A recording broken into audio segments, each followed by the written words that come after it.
Welcome aboard! We're standing on the bridge of a ship called the Greg Mortimer, which just happens to be my name as well, which is very, very strange. What does it feel like having a ship named after you? It's more bizarre than you could possibly imagine. It's very confusing because everywhere I walk on the ship, I see things with my name on it. So that's humbling and disorienting at the same time. This vessel is a world first. It's extraordinary. It is a new class of ship. It's a 1A Polar Class 6 vessel.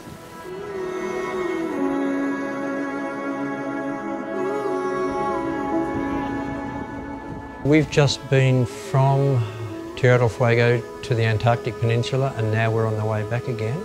On the way down we had a blissful ride. Sweet as travelling on marshmallow. And then, on the way back, we got punched in the nose. We've seen 9-metre waves throughout the day. Very keen to see that moment, to see how the ship would perform, and it's beautiful. This ship did everything the designer expected of it and more.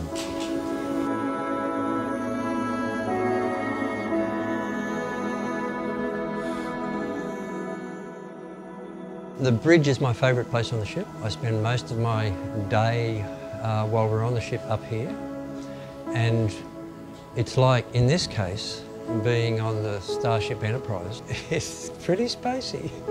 And of course, it's the engine room driving the ship, and here the skill of the ship crew comes to the pointy end of how the ship interacts with the rest of the world and the oceans. And so you can see it all unfold here. And very importantly, and critical to our expeditions, is this is open to all the passengers. We spend as much time as we can up here, and that's a rare treat. This is a ship's library, and it's a very intimate space. And in particular, I think it's a really beautiful space to get a sense of the quality of the vessel, the colours and the textures. It's soft, it's inviting to be in, and you can watch icebergs go by. As you can see, the walls at either end of the library have a collection largely of polar books. And then as we spread our wings throughout the world, it'll fill up with the rest of the world's books. Beautiful places.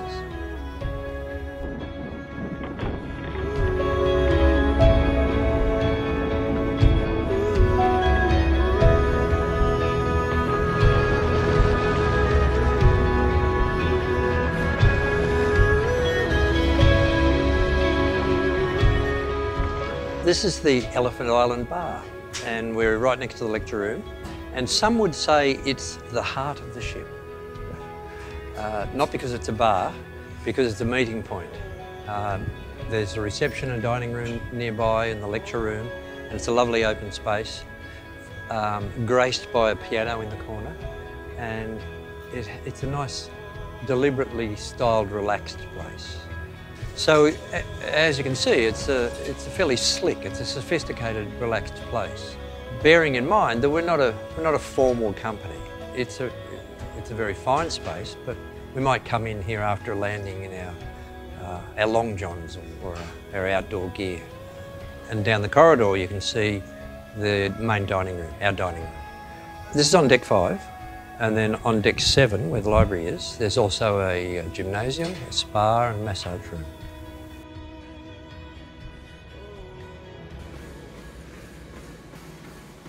This is the ship's lecture room, and as you can see with the sun streaming in, it's a beautiful place with big windows, and we spend quite a bit of time in here learning about the Antarctic, for example, and having briefings about the places that we're going to go, and coming in and relaxing in the evenings and talking about what we've done. It's a vital part of the ship, and it's a very beautiful space, as you can see.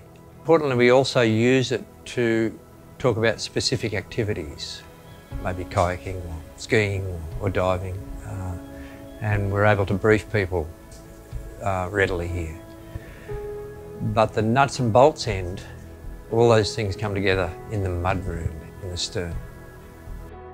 Okay, we're in the mudroom now, so we're towards the stern of the ship. You can hear the propellers whirring away, that's the background noise.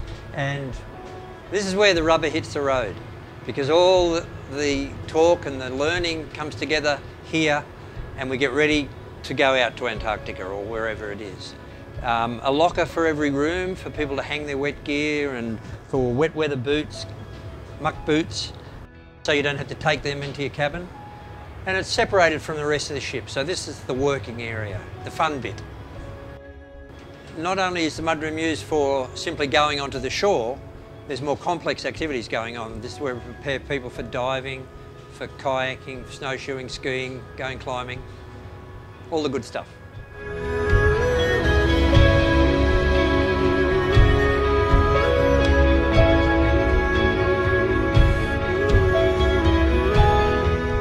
What you see in the mudroom, in the design of the mudroom, and it extends throughout the ship, is a synthesis of 25 years of our experience. And that's in expeditions, of having contact with the places. And dare I say it, as extraordinary as the ship is, for Aurora, it's all about the place. It's about getting out there in the place. That's what makes us tick.